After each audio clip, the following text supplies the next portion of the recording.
Então já seria, teoricamente mesmo, um dos últimos a chegar. E ele não estava no Rio de Janeiro, né? Estava indo para Navegantes, a família de Navegantes. Então ainda teve essa demora de chegar no Rio para conseguir um voo para chegar aqui. E ele chegou na quarta-feira, conseguiu treinar na quarta-feira. Então ele fez 2 treinos antes da Coreia do Sul, conseguiu estrear, né? Já fez sua estreia contra a Coreia do Sul na seleção brasileira, entrando no segundo tempo e agora fazendo gol como titular. Tem um amigo meu que estava numa igreja quando foi convocado para uma Copa do Mundo. É isso que eu ia falar, Luiz. Não no meu caso, em 2002 também, mas a oportunidade não avisa, né? Ela aparece e você tem que estar pronto. E aí o Paulo Henrique teve a oportunidade de ser convocado e está aí, jogando, conseguiu fazer um bonito gol, um gol importante num jogo duro para a seleção brasileira, de poucas oportunidades.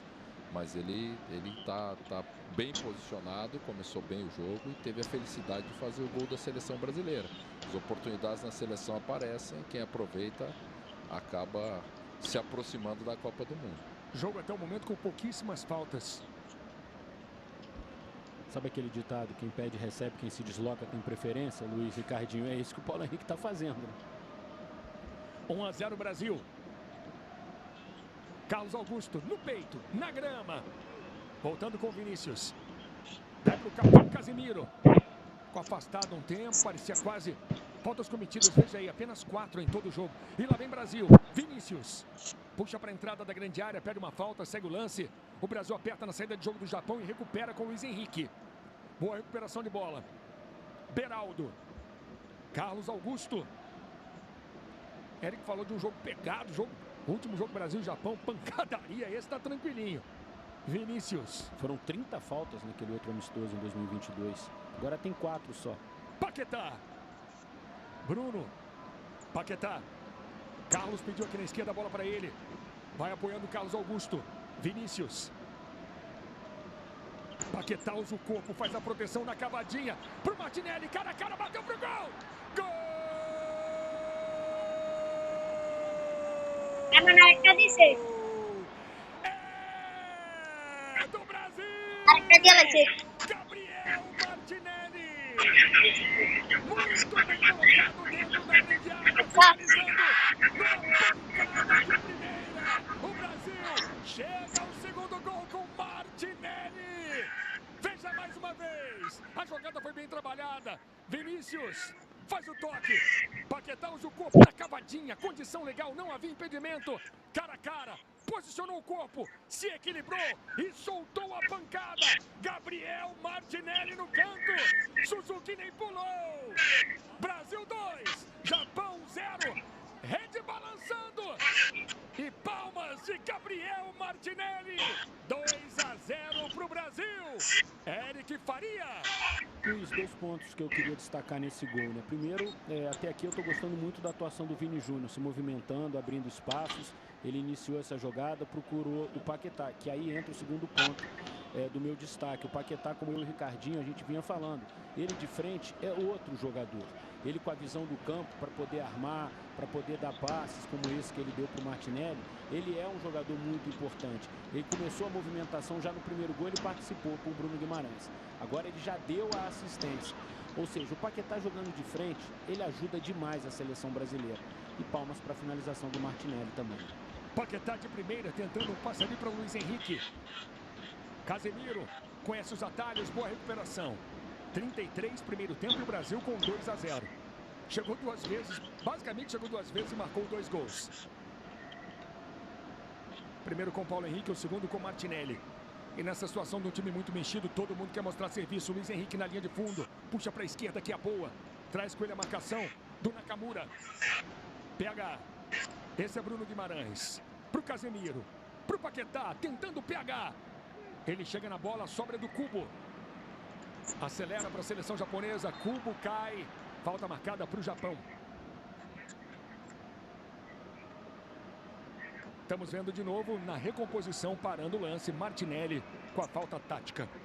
Você vê como é importante os jogadores de meio terem essa visão, essa consciência, né, do passe. Uma defesa bem postada do Japão, um time bem compacto, que oferecia dificuldade. A seleção chegou 2 vezes. O Bruno Guimarães colocou o Paulo Henrique em condições de finalizar, e o Brasil fez 1-0, e o Paquetá colocou o Martinelli em condições de finalizar, e ele com as duas, né, belas finalizações, conseguiu em 2 oportunidades, em 35 minutos, fazer 2-0 para a seleção brasileira.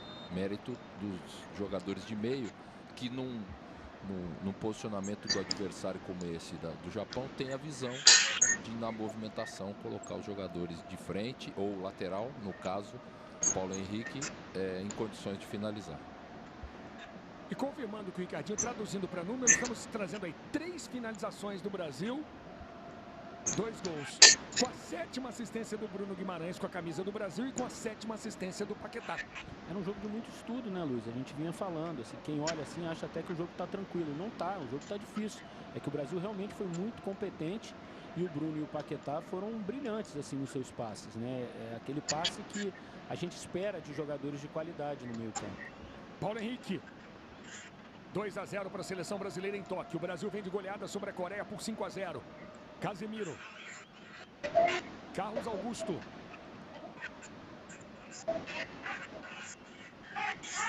Brasil venceu os últimos 6 jogos que fez contra a seleção japonesa. Vai vencendo o 7º seguido. Bruno Guimarães voltando a jogada com o Fabrício Bruno. Temos 35, primeiro tempo. O Brasil fez 2 e quer mais. Luiz Henrique. No mano a mano, encara a marcação, dá um tapa na frente, na linha de fundo, Luiz Henrique, o cruzamento, bola quase chega no Martinelli, sobra a brasileira mais uma vez, Paquetá, bate pro gol, bate colocado, sobra o gol de Suzuki, finalização de Lucas Paquetá. Agora, Luiz, que poder de convencimento, de persuasão tem o Ancelotti com o Vini Júnior, né?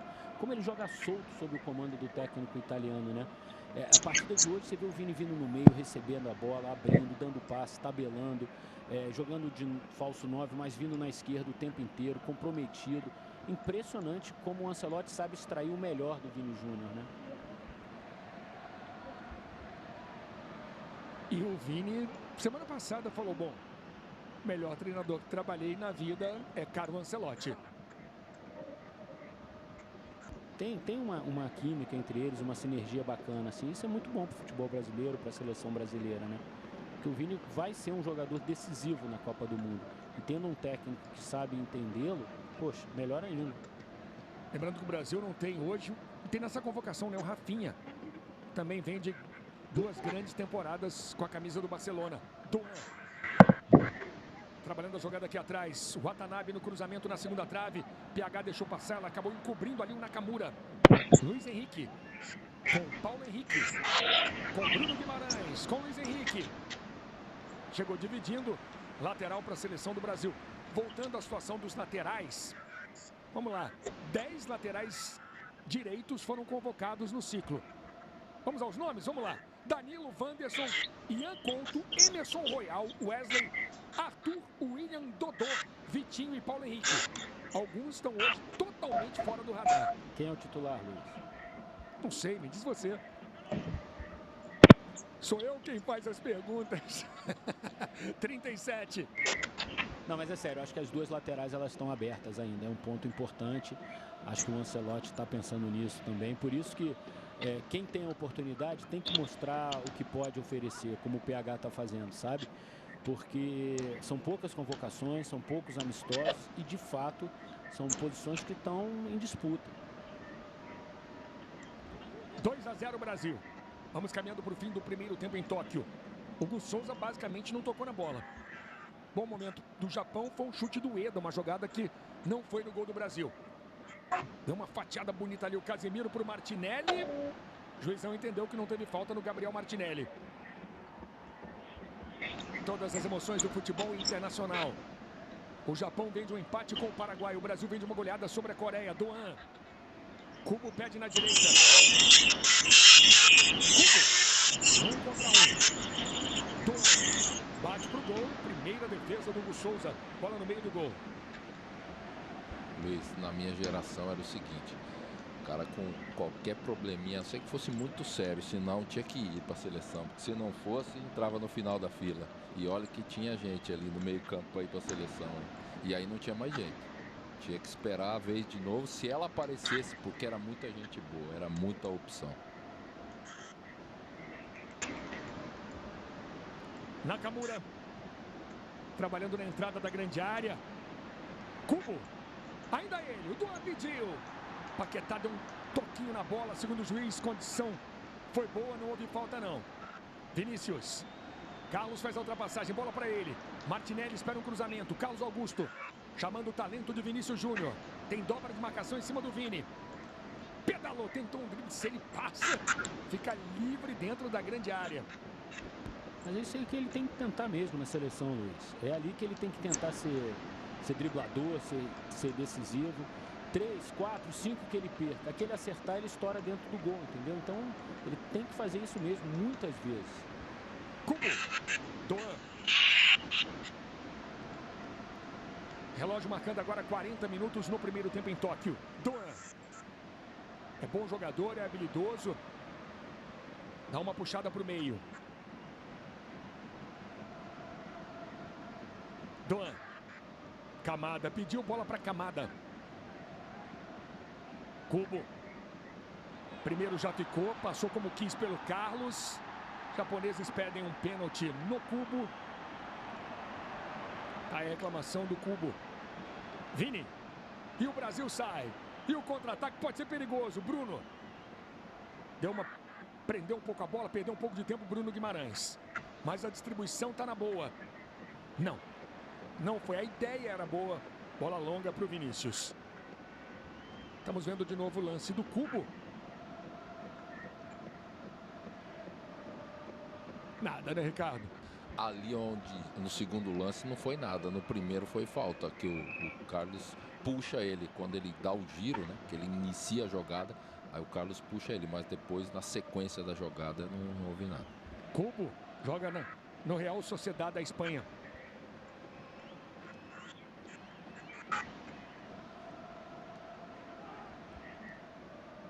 Bruno trabalhando com o Paulo Henrique. Todas as emoções de mais um amistoso da seleção brasileira. Hugo chamando o Beraldo.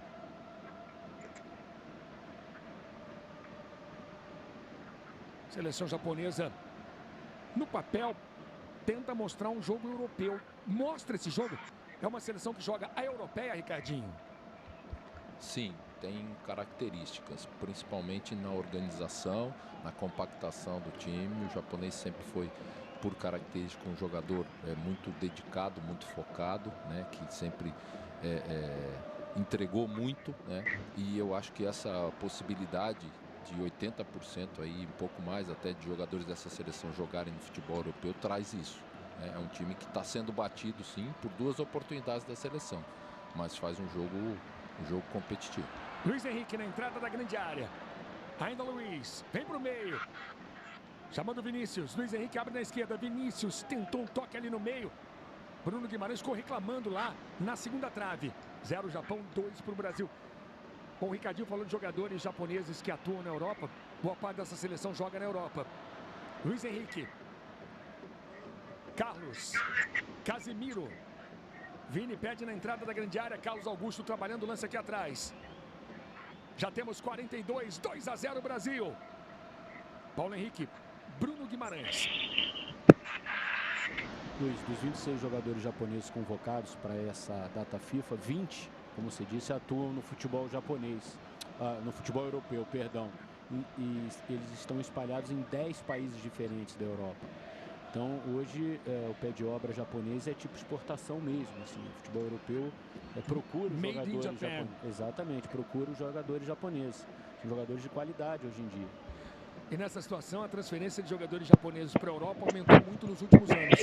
114 jogadores japoneses jogam em clubes europeus em 2025. 114. O Kubo, por exemplo, que a gente está falando aí, ele foi formado, participou das divisões de base do Barcelona, quando fez 18 anos. Assinou um contrato com o Real Madrid, depois ele se transferiu para o Real Sociedad. Então, ele é um jogador nascido no Japão, mas formado na Europa. Ele é um jogador europeu, praticamente. Mas é japonês porque nasceu no Japão e tal. Mas o futebol dele é todo feito, moldado na Europa.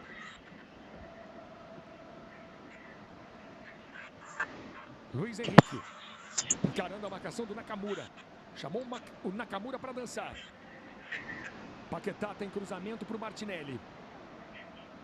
Tenta sair jogando a seleção japonesa.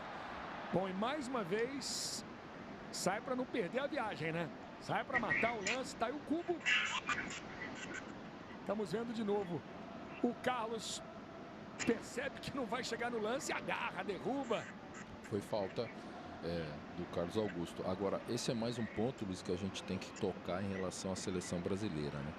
Essa pressão quando a seleção perde a bola no campo de ataque, não só nesse jogo, até fez menos do que no jogo contra a Coreia, do que alguns jogos últimos das eliminatórias.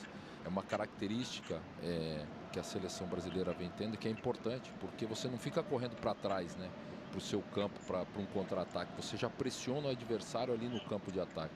É uma característica também que a seleção está tendo, independente do jogador que seja escalado, e que está ajudando muito na parte defensiva também, que, como eu disse, melhorou muito nos últimos jogos.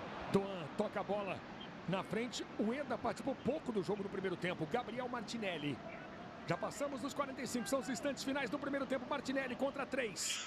Ganha o lateral para a seleção do Brasil. Japão é o 19º colocado no ranking da FIFA. Vem de um empate com o Paraguai. Passamos dos 45.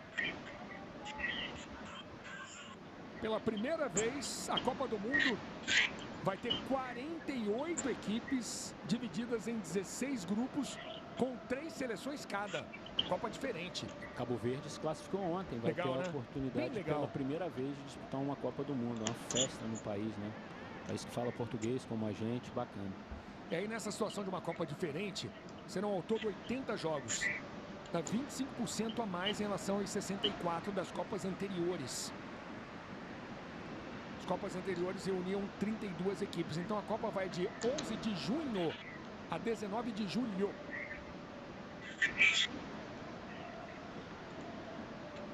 Beraldo vai terminar o primeiro tempo daqui a pouquinho em Tóquio. O Brasil vai vencendo a seleção japonesa.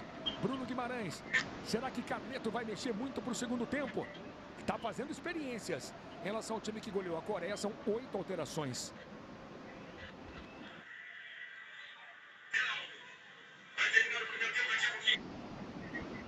Tentativa era para Martinelli. Parando no Doan. Falando em jogador que atua na Europa, o Doan é do Eintracht Frankfurt. Cubo. Japão tentando o seu gol no fim do primeiro tempo. No talento do Cubo, na linha de fundo, tem cruzamento. Fabrício. Vinícius. Chamando a experiência do capitão Casemiro. São 14 anos de seleção brasileira para o Casemiro. Paulo Henrique marcou o seu gol no seu segundo jogo. Paquetá. Casemiro. Termina o primeiro tempo em Tóquio. 0 para o Japão, 2 para a seleção brasileira. Gols de Paulo Henrique e Gabriel Martinelli. তো hey guys, ভাবতাম তুমি সবাই অপেক্ষা করো, আর যারা যারা চ্যানেলটা সাবস্ক্রাইব করো না এখনো চ্যানেলটা সাবস্ক্রাইব করে দাও, আর তোমার এই ছোট ভাই চ্যানেলটা সবাই সাবস্ক্রাইব করে দাও। Bom, para você que está acordando agora, já já teremos os melhores momentos do primeiro tempo. Vamos combinar uma coisa? Acorda o resto da casa. Você tá ligadaço no Sport TV acompanhando. 0 para o Japão, 2 para o Brasil. Tá no coração, tá no Sport TV.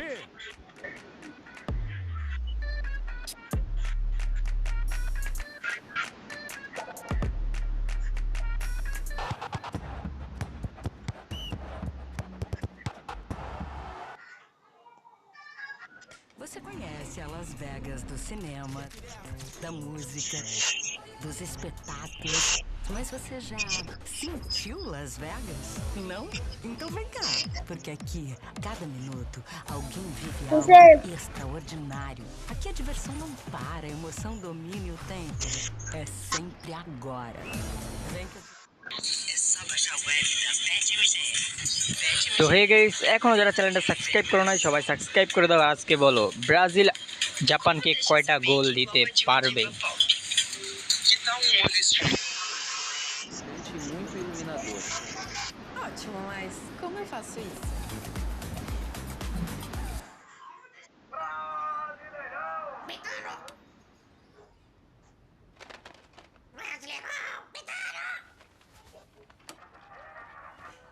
Hoje é dia de Copa Betano do Brasil.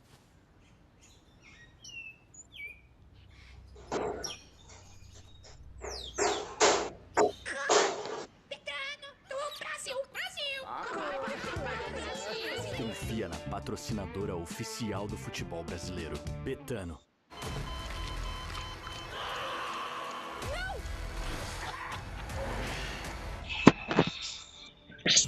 O Instituto de Biologia de Guarambá é uma aposta da BPTEC na riqueza e na biodiversidade do Cerrado. É a nova casa de vocês. Só a gente sabe que isso é extraordinário. Ninguém pode saber que a Luna é nosso objeto de pesquisa. Não.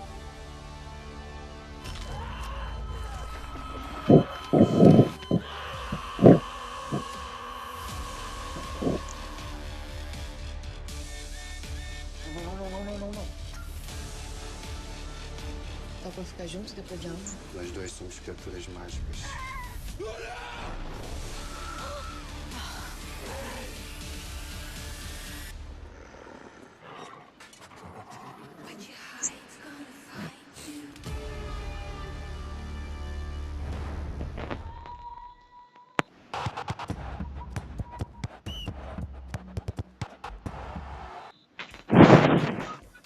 Alô, amigos do Sport TV, esse é o nosso intervalo campeão, com imagens ao vivo de Tóquio, no Japão, temperatura de 18 graus. E a seleção brasileira vencendo a seleção japonesa até o momento, no seu segundo amistoso contra adversários asiáticos, atropelou a Coreia do Sul, meteu um 5-0 poderoso há 4 dias e vence o Japão 2-0. Como você vê, tô com o Ricardinho, com Eric Faria e temos seleções classificadas. Tivemos 2 seleções classificadas ontem para a Copa do Mundo. Vamos à lista aqui. Quem está na parada? América do Norte Central, Canadá, México, Estados Unidos, 3 países sede. Na América do Sul, Argentina, Colômbia, Paraguai, Brasil, Equador e Uruguai. O Brasil com a pior campanha da história, hein? Mesmo assim entrou porque o 7º joga repescagem na América do Sul, aí não chega a ser complicado, né? Que no caso a Bolívia, né, vai jogar. Sim. Cabo Verde pela primeira vez numa Copa do Mundo. Africanas, seleções africanas, Argélia, Egito, Marrocos, Cabo Verde, Gana, Tunísia e temos ainda 3 vagas. Seleções asiáticas, Austrália joga pela Ásia, Austrália, Irã, Jordânia, Coreia do Sul, Japão, Uzbequistão e mais 2 vagas em jogo ainda para a Ásia. Na Oceania, Nova Zelândia. Europa tem 16 vagas e a repescagem mundial, outras 2 vagas. É gente pra caramba pra jogar a Copa do Mundo, né? É, tem que contar os que não vão, né? Tem que contar os que não vão, né? É Tá mais fácil assim, né? do que contar os que vão. Tá mais... Pô, a gente foi de 24 para 32, agora dá outro salto. Bruno Cortes tá no Japão, tá em Tóquio, tá no gramado, tá ligadaço. Tem uma bola rolando ali atrás, goleiro do aquecimento. Tomar cuidado pra não tomar uma bolada aí, Bruno. Aí eu estou de olho, Flavinho tá aqui, nosso Flávio Henrique tá de olho aqui, ele me avisa. Estão os goleiros aqui e os jogadores quase todos reservas também estão fazendo um bobinho por ali também do Japão. O Flavinho vai mostrar aqui agora, só para mostrar já que eu tô falando, né, Flavinho? Então ali os jogadores japoneses, quase todos reservas estão aqui em campo. Luiz, fiquei de olho durante o primeiro tempo no Ancelotti ali na beira do campo, em algum momento da transmissão você até me perguntou como é que ele estava. Super tranquilo, como normalmente a gente vê o Ancelotti mesmo ali no beira do campo, estava bem tranquilo. Quem fala mais ali são os auxiliares. O Paul Clement foi um que falou o tempo inteiro, inclusive na transmissão a gente falou um pouquinho antes do gol, né? Do Paulo Henrique, e é curioso, porque o Paulo Henrique estava do lado oposto ao banco de reservas. Eu só vi ele levantando, né? Não dá para ouvir o que ele falou, tô aqui atrás do gol, bem longe dele, mas o gesto foi esse, né? Como quem diz, ataca. E aí deu certo, não sei se foi por isso, como o Eric falou na transmissão, mas o Paulo Henrique apareceu lá na frente e fez o gol. Aliás, sobre esse gol, a gente tem uma imagem